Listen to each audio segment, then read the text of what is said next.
حضرت محمد صلی اللہ علیہ وآلہ وسلم اور حضرت خدیجہ کی پہلی رات۔ حضرت خدیجہ اپنے غلام میسرہ سے کہنے لگی، محمد کو اندر بھیج دو۔ حضور صلی اللہ علیہ وآلہ وسلم اندر آئے اور نظریں جھکا کر کھڑے ہو گئے۔ خدیجہ نے پہلی بار محمد کا چہرہ دیکھا تو بسم اللہ الرحمن الرحیم۔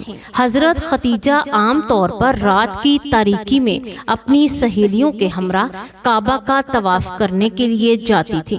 ایک رات کو جب طواف کعبہ کے لیے گئی تھی تو طواف بجا لانے کے بعد کعبہ کے دروازے کے سامنے کھڑی ہو کر اپنے پروردگار سے راز و نیاز کرنے میں مشغول ہوئی اور نصف شب کو گھر لوٹی۔ بستر پر لیٹتے ہی آپ سو گئیں اور آپ نے خواب میں سورج کو انسان کی شکل میں دیکھا کہ مکہ کے آسمان سے طلوع ہو کر رفتہ رفتہ اس کے گھر کی طرف آ رہا ہے۔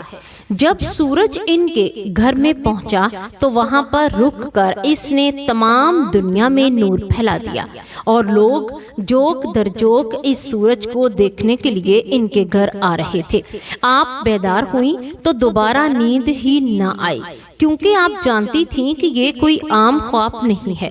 صبح اور سورج طلوع ہونے کے بعد وہ فوراً اپنے چچیرے بھائی ورقہ بن نوفل کے گھر گئیں اور جو کچھ خواب میں دیکھا تھا اپنے من و عن سے ان کے سامنے بیان کیا۔ جو ہی ان کی بات ختم ہوئی، ورقہ بن نوفل کے چہرے پر ایک خوبصورت مسکراہٹ رونما ہوئی اور انہوں نے حضرت خدیجہ سے مخاطب ہو کر کہا، مبارک ہو تم پر اے میری چچا زاد بہن، اگر تمہارا خواب صادق ہوا تو نور نبوت تمہارے گھر آئے گا اور تمہارے گھر کا نور تمہارے عالم کو منور کر دے گا۔ پیارے ناظرین، حضرت خدیجہ کے چچیرے بھائی ورقہ بن نوفل بن اسد اپنی زمانہ میں جزیرۃ العرب کے ایک مشہور دانشور اور خدا پرست راہب تھے۔ ان کو آسمانی کتابوں کے بارے میں کافی علم تھا اور عربستان میں دوران جاہلیت کے 4 مشہور عابدوں میں سے ایک شمار ہوتے تھے۔ آپ لوگوں کو آخری نبی کی نشانیاں بتایا کرتے اور یہ بھی بتاتے کہ ان کی بعثت کا وقت قریب ہے۔ حضرت خدیجہ گہری سوچ میں پڑ گئیں تو نور نبوت کیسے ان کے گھر آئے گا اور ان کے گھر کیسے تمام دنیا کے لیے نور کا مرکز بنے گا۔ حضرت خدیجہ ایک مدت تک اپنے اس خواب کے بارے میں غور و فکر میں مشغول تھی اور اس کی تعبیر کا انتظار کر رہی تھی۔ مکہ کی عورتیں ایک رسم کے مطابق قدیم زمانہ سے ہر سال ماہ رجب کی ایک رات کو کعبہ کے پاس جمع ہوئی تھی اور جشن سرور کی ایک محفل منعقد کرتی تھی اور اس محفل میں اپنے اہل کتاب میں سے ایک دانشور کو تقریر کی دعوت دی جاتی تھی۔ ایک رات کو ایسی ہی ایک محفل منعقد ہو رہی تھی۔ جب حضرت خدیجہ اس محفل میں پہنچی تو اس وقت ایک یہودی عالم نے تازہ اپنی تقریر شروع کر دی۔ اس تقریر کے دوران اچانک حضرت محمد کعبہ کے پاس سے گزرے۔ تقریر کرنے والے اہل کتاب کی نظریں جو ہی حضرت محمد صلی اللہ علیہ وآلہ وسلم پر پڑی تو اس نے اپنی تقریر کو روک کر عورتوں سے یوں خطاب کیا، اے قریش کی عورتیں، جو جوان ابھی کعبہ کے پاس سے گزرا ہے وہ مستقبل میں پیغمبر آخر الزماں ہوگا۔ آپ میں سے جو بھی اس کی شریک حیات بن سکتی ہو اس میں تاخیر نہ کرنا۔ اس اہل کتاب دانشور کے کلام کو سن کر خواتین میں ہلچل مچ گئی اور ان میں بعض عورتیں اس دانشور کے کلام پر ہنستی تھیں اور بعض عورتیں مذاق اڑاتی تھیں اور بعض عورتیں اس کو برا بھلا کہتی تھیں۔ بہرحال محفل شور و غل اور ہلچل سے دوچار ہوئی اور عورتیں متفرق ہو گئیں۔ حضرت خدیجہ گھر چلی گئیں، اپنے خواب اور یہودی عالم کی باتوں میں ربط تلاش کرنے لگی۔ اگلے دن حضرت خدیجہ نے اپنی کنیز کو اس یہودی دانشور کے پاس بھیجا اور اسے اپنے گھر آنے کی دعوت دی۔ یہ اہل کتاب دانشور جب حضرت خدیجہ کے گھر پہنچا تو حضرت خدیجہ نے اس سے سوال کیا، اے دانشور، آپ نے کیسے سمجھا کہ محمد خدا کے پیغمبر ہیں؟ یہودی عالم نے جواب میں کہا، میں نے ان کی صفات کو تورات میں پڑھا ہے۔ تورات میں آیا ہے کہ پیغمبر آخر الزمان کے ماں باپ ان کے بچپن میں دنیا سے چلے جائیں گے، ان کی کفالت، پرورش اور حفاظت ان کے جد کریں گے، اور وہ قریش کی ایک خاتون سے شادی کریں گے۔ وہ اپنی قوم کی عظیم خاتون ہوگی اور اپنے قبیلہ میں امیر اور صاحب تدبیر ہوگی۔ اس کے بعد سے یہودی دانشور نے حضرت خدیجہ سے مخاطب ہو کر کہا، اے خدیجہ، میری اس بات کو اپنے پاس محفوظ رکھنا اور اسے فراموش نہ کرنا۔ اس کے بعد اس دانشور نے حضرت کی عظمت و جلال کے بارے میں چند اشعار پڑھے اور واپس جاتے وقت حضرت خدیجہ سے مخاطب ہو کر کہا، کوشش کرنا کہ محمد کو نہ کھو دینا، ان کے ساتھ شادی کرنے میں دنیا اور آخرت کی سعادت ہے۔ حبیب اللہ سرور کائنات احمد مجتبی حضرت محمد مصطفیٰ صلی اللہ علیہ وآلہ وسلم جب 25 برس کے ہوئے تو خشک سالی نے مکہ کو گھیر لیا، تو ابو طالب نے حضرت محمد صلی اللہ علیہ وآلہ وسلم کو مخاطب ہو کر کہا، اے میرے بھتیجے، ہم سخت حالات سے دوچار ہیں، میں بھی بوڑھا اور تنگ دست ہو چکا ہوں اور زندگی کے آخری ایام گزار رہا ہوں۔ میری تمنا ہے کہ میرے مرنے سے پہلے آپ کے لیے ایک شریک حیات کو منتخب کر دوں تاکہ آپ شادی کریں اور میں اطمینان و سکون کے ساتھ اس دنیا کو وداع کہوں۔ لیکن مالی مشکلات میری اس تمنا کو عملی جامہ پہنانے میں رکاوٹ بنی ہوئی ہیں اور آپ کے مستقبل میں فکر مند ہوں۔ جناب ابو طالب نے اپنی بات کو جاری رکھتے ہوئے کہا، فرمایا، محمد قریش کا تجارتی کاروان ان قریب تشکیل پا کر شام جا رہا ہے۔ خدیجہ بنت خویلد ہماری رشتہ دار ہیں اور کافی دولت مند ہیں۔ مکہ کے لوگوں نے ان سے مال اور سرمایہ قرض کے طور پر لیا ہے، ان کے مال سے تجارت کرتے ہیں۔ اگر آپ خدیجہ کے پاس جائیں تو مجھے یقین ہے کہ وہ آپ کو کافی مال دیں گے۔ اس سرمایہ سے مال خرید کر قریش کے کاروان کے ہمراہ آپ شام چلے جائیں گے، شاید کہ اس تجارت کے نتیجہ میں آپ کو کوئی نفع مل سکے اور خداوند ہماری زندگی کی ہماری بعض مشکلات کو حل کر دے۔ دوسری طرف حضرت خدیجہ بنت خویلد کے پاس رسول اللہ صلی اللہ علیہ وآلہ وسلم کی صداقت و امانت کی خبریں متواتر پہنچ رہی تھی۔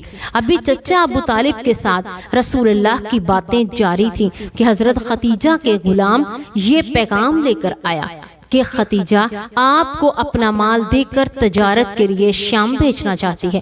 وہ فرماتی ہیں جتنا معاوضہ وہ دوسروں کو دیتی ہیں آپ کو اس سے 10 گنا دیں گی۔ اس پر ابو طالب نے آپ کو کہا، یہ وہ رزق ہے جو اللہ نے تمہاری جانب کھینچ کر بھیجا ہے۔ اس کے بعد آپ صلی اللہ علیہ وآلہ وسلم قافلے کے ساتھ شام کی طرف روانہ ہوئے۔ آپ کے ہمراہ حضرت خدیجہ کا غلام میسرہ بھی تھا۔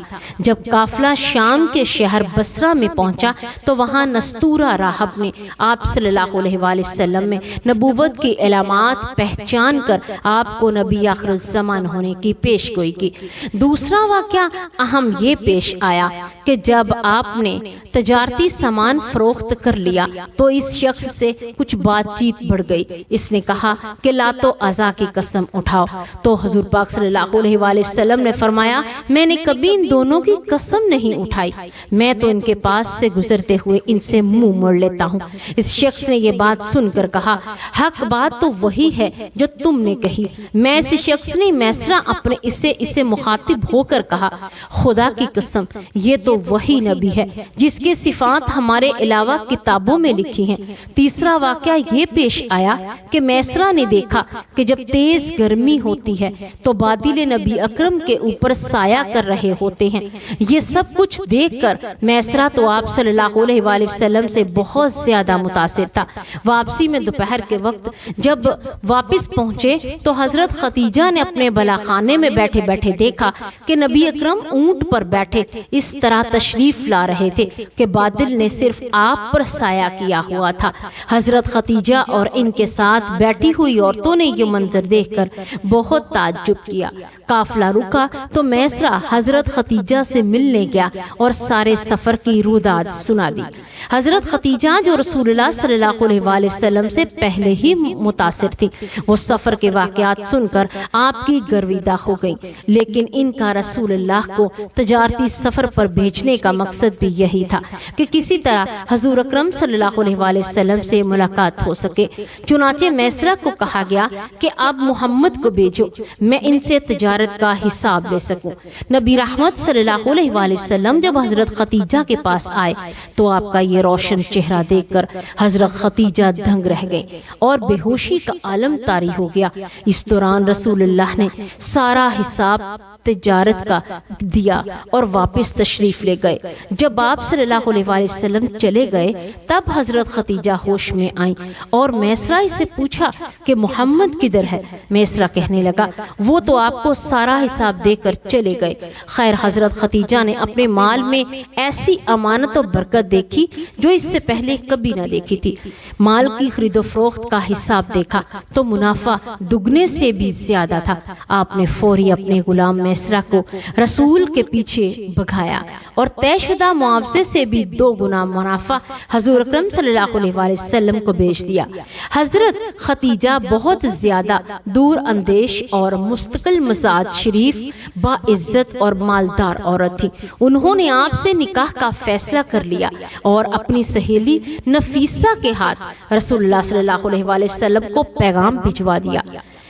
رسول اللہ صلی اللہ علیہ وآلہ وسلم کے حضرت خدیجہ سے نکاح کے حوالے سے ایک پہلو ملحوظ رہنا چاہیے جس سے حضرت خدیجہ سلام اللہ علیہ طہارت اور نزاہت اور رسول اللہ صلی اللہ علیہ وآلہ وسلم نکاح میں رغبت کی وجہ آشکار ہو جاتی ہیں۔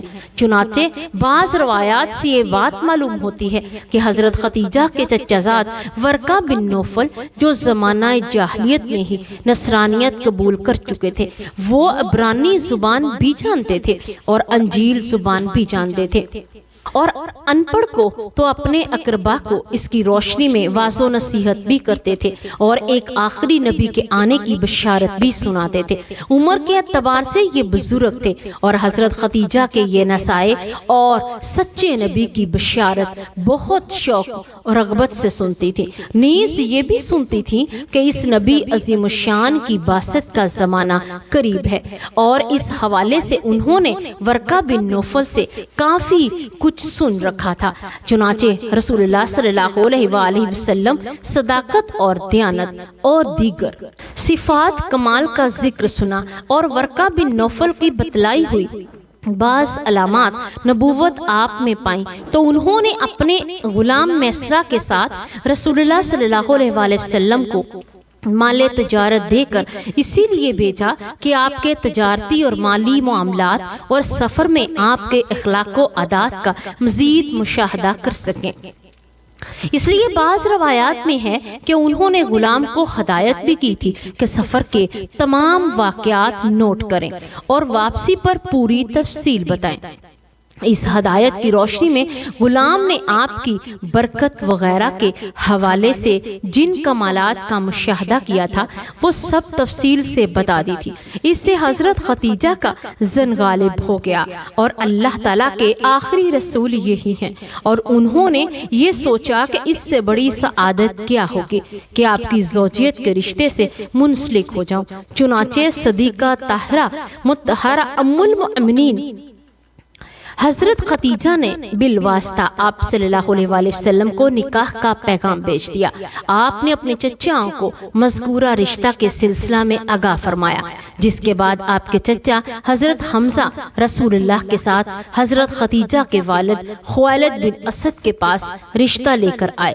مطابق روایت ابن اسحاق مبر اور دیگر کے قول کے مطابق حضرت خدیجہ کے والد کا انتقال ہو چکا تھا۔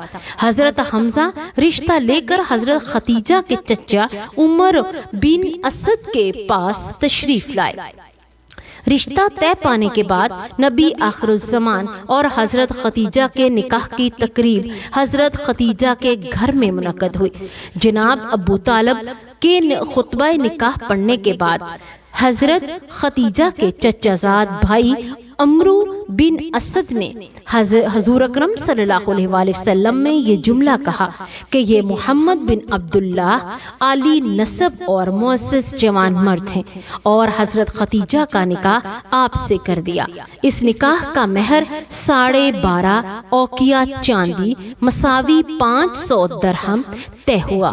آج کل اس کا وزن 131 تولہ 3 ماشا اور چاندی بنتا ہے۔